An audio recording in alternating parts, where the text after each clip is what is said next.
tells me, like family vacations, they're a lot like labor pains. You say never, ever again. But time passes, you soon forget, you find yourself pregnant again. If that's the case, our 2008 vacation to Disneyland would be like birthing twins simultaneously. So, with every trip, there's a captain. That would be my wife, Tanya. With every captain, there's a first mate, me and Patrick. Every first mate's worth his weight in salt supports the captain. And here's a way. The captain goes, come on, everybody, let's get your shoes on. Come on, get your shoes on. And the first mate uses a repeat technique, goes, come on, get your shoes on, damn it! Get your shoes on, we gotta go! Let's go! That's a supportive first mate.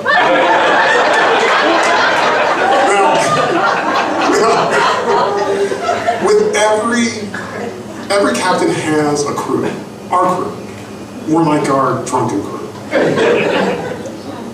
We have 3 children.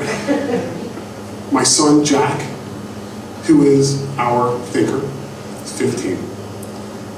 My daughter, Audrey, who is now 12, she's my doer. And then Grace, who is 10, my thinker. No, Jesus, my dreamer. Oh my God, I'm getting my kids mixed up. So, with that, at the time of our trip, you could also kind of call them Mr. Indifferent, Miss in Trouble, and El Diablo.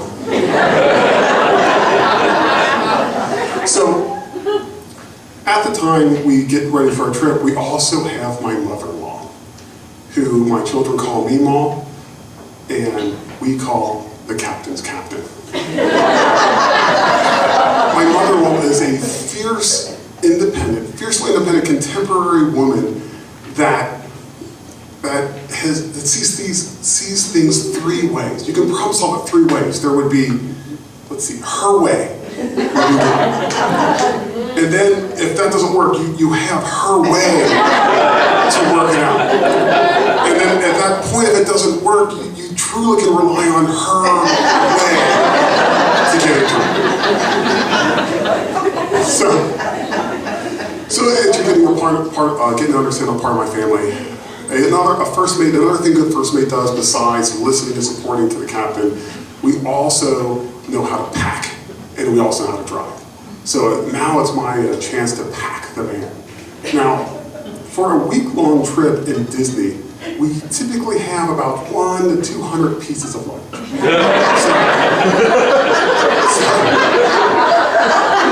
It's my chance to go ahead and pack this van, and I love it. So the middle, and then the sides, and then I got pillows and games. I have food.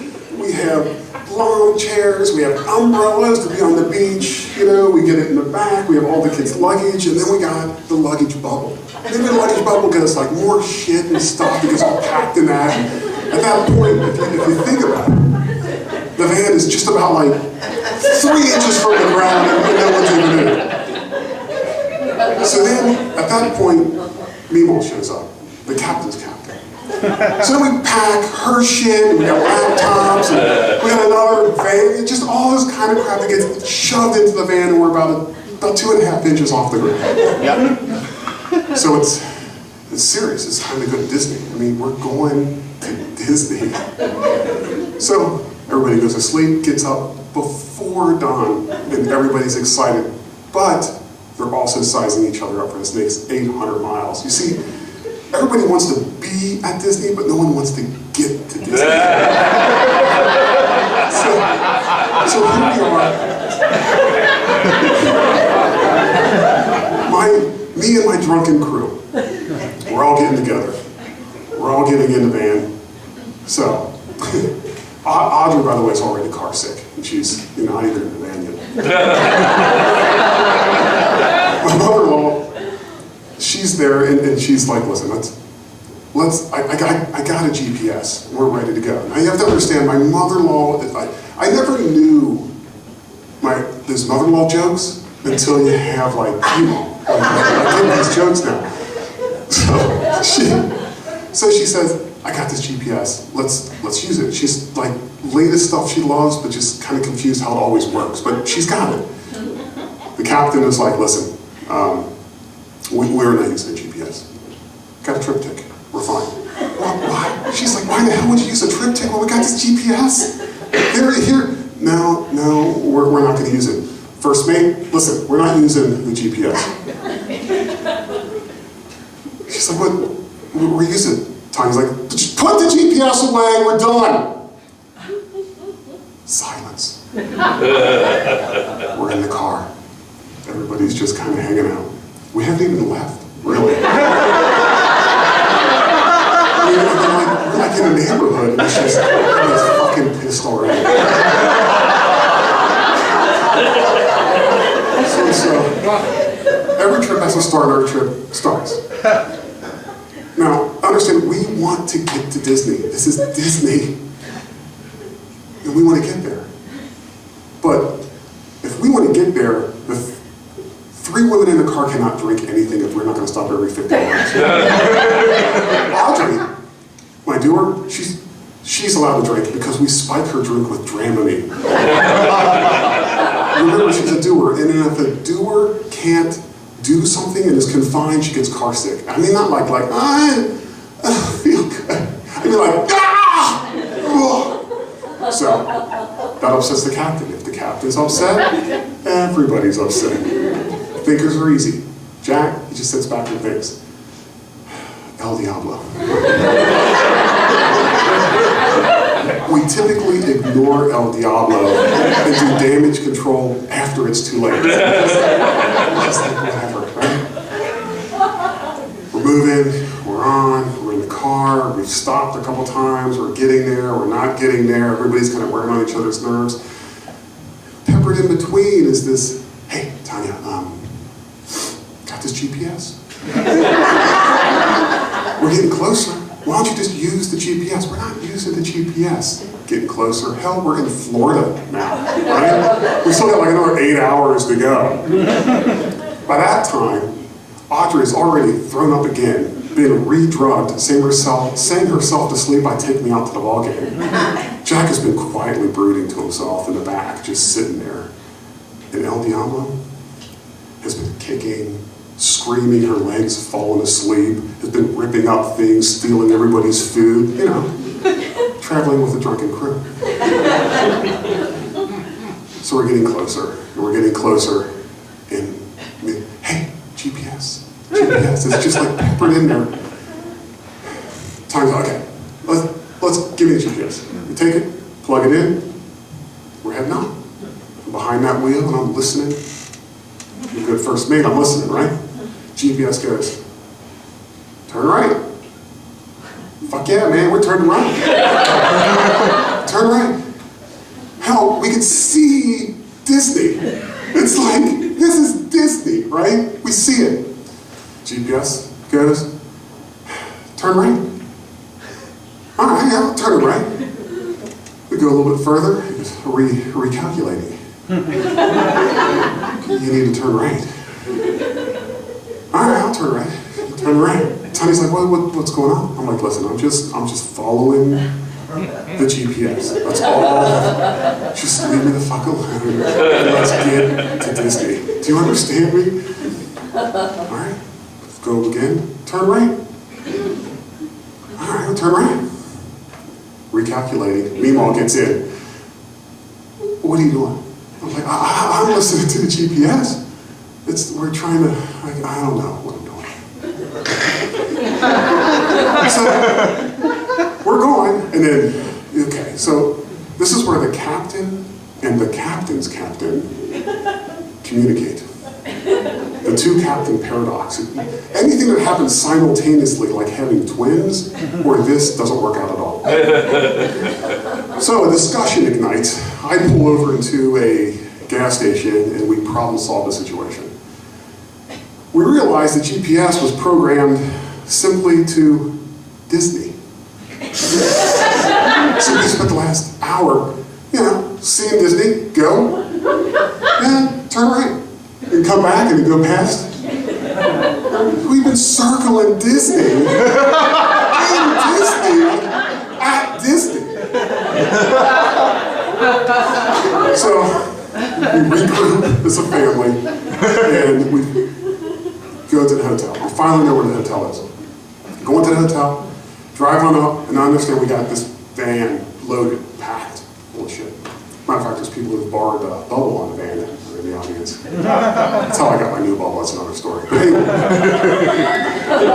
So, unpacking the bubble, the luggage, unpack the size, everything. We got these two huge, pushing cart things full of stuff.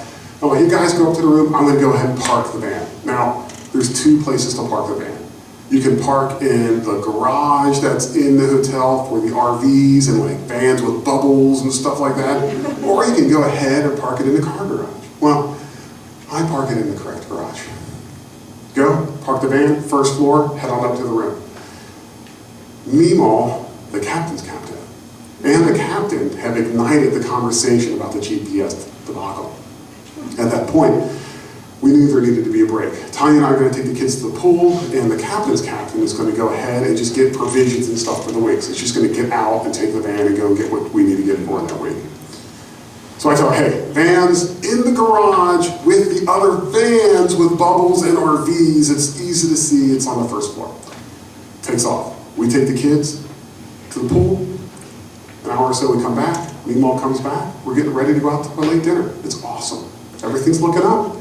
Hey, I'll meet you guys, the kids, everybody down at the lobby. I'll go get the van. We'll go out for a late dinner. It's going to be awesome. All right, so here I am. I'm hopping down the lobby, go through, go out the front, kind of hop on over, kind of jump over some grass where the garage is, glass where the garage is, kind of go a little bit further, go to the RV park. Go in, first floor, no van. Second floor, no van. Third, fourth floor, no van. And I'm thinking, fuck, she parked it in the car garage. Walk on back, hop on over, see that glass where the entrance to the car garage is, and I'm thinking, here's a broken sign. And then I see fucking black, these scrape marks, those concrete things and there's beams. It's like I'm like, follow these black marks all the way to scene of the crime. So I walk on up. There it is, my van with my bubble smashed between this concrete beam and my van. And I'm like, how in the fuck can you not see it? How can you not tell? It's like, how? So I'm thinking, okay, all right. I gotta get this van out of this garage. So I get in, and I was like scraping up, and it's all fucked up, and I head out of the garage and go out that front entrance and hit that limit beam, I said, hey, you can't go here. So I go around, and I go to the lobby, and there's everybody standing, and they're like, where you been? I was like, he's got the van, and Tommy's like, hey, what happened to the bubble? I'm like, what bubble? What are you talking about? Let's go eat. So, okay. Remember, first mate, my position. I'm not the captain. I'm not the captain's captain. I'm just a goddamn first mate. So in the van, everybody's there, and I decide to pull rank and make a rule. For now on, for the rest of the trip, the van stays the fuck outside. More crazy logic, my kids just have no idea what it means, but there's me in the van just pissed. All right. So, vacation, we going back and forth on the tram and everything into Disney World or Disneyland, wherever the hell we were. We had like 40-mile death marches and shit, and standing like this for an hour. Jesus Christ, just fucking move. It's goddamn right, We've had a couple drunken meltdowns, and maybe a couple occasional visits to the local urgent care. That wonderful family vacation everybody just loves, right? So, it's all kind of done, coming to an end, and the captain proclaims, we are ready to leave, and we're going to get everything packed up. First mate's like, come on, start packing up and get out of here! I'm done with this! I'm done! Let's go! Jesus, God! Oh, God, Jesus, help me. So here we are. Time packs. I'm going to go get the van. Van's been outside. It's been awesome, right? Okay?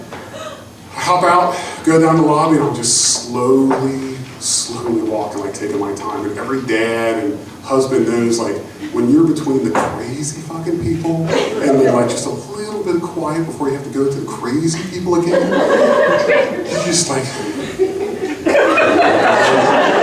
I'm just gonna get that fucking van.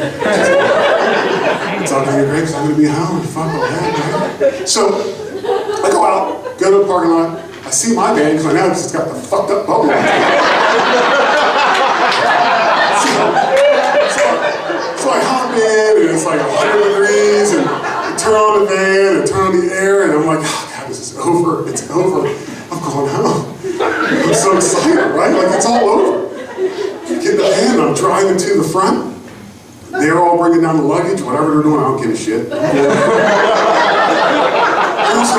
feel this like little twinge on my leg. I'm probably stress or whatever, right? So I'm driving like a little twinge, like a bite. And then I got on my Mac on, I look at the dashboard, there's fire ants everywhere. The van has been parked outside and has been taken over by a colony of fire ants. Because there's months of like gummy bears smashed in and shit. And then they hit the jackpot, there's granola bars, fruit juices, and piss or whatever. So I'm like, I got the van, I'm just like, oh fuck man! Like all over me in my head, and I've been coming out the dashboard and the vents and shit, and I'm just like, oh my God! And I just slam it to the front, and I slam it park, and I roll out. And I got the pool, like I said, I was just like rolling all over the ground, and like hitting myself and shit. And it's just like they're everywhere. So I go up to the van and I'm looking, it's just like fucking everywhere. So I take the seats and I rip them out. And there's little plastic things that keep your carpet in and shit like that. And bam, they're out. And I pull them all out and I'm just freaking out. And I get in the van and in the back and I pull onto the carpet and I'm fucking, you fuck this. And I rip out this carpet and it's all dilapidated. One of the workers there give me a broom, and I'm beating the seats with the broom, I'm beating the van, I'm beating myself with it, and I'm just freaking out. And in the meantime, like on the first floor of this hotel, there's people just sitting there by the window. They're kind of like, they just have their coffee and they're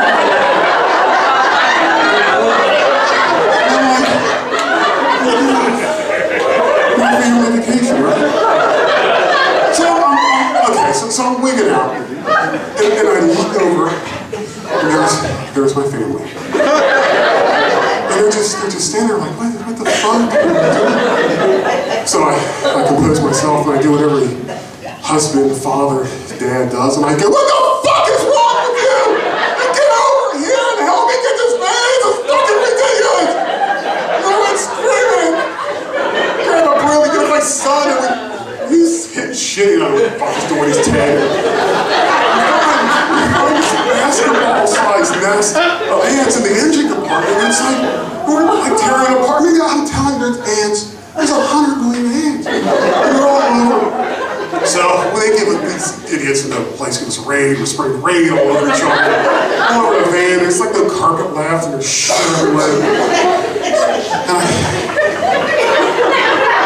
In this ant holocaust. It's horrific, man. It's just dead ants everywhere. I was like, all right, okay, so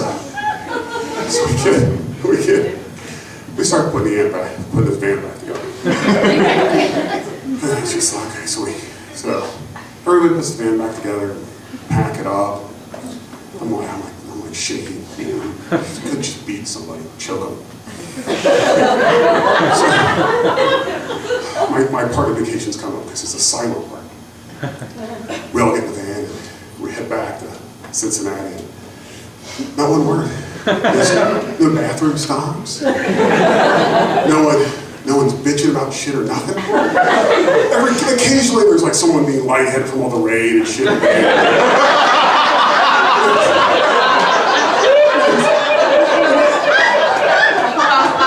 I'm driving thinking like, yeah, fuck you all. This is awesome. And at that point, you know, they're like, oh! You know, like a little hit, like someone like an ant, like a survivor. Like, more justice for Dad.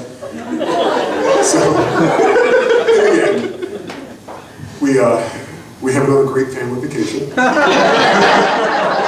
I'm just happy to be home, but I do realize and understand that we will forget. Time will go on and we'll find ourselves on another family vacation.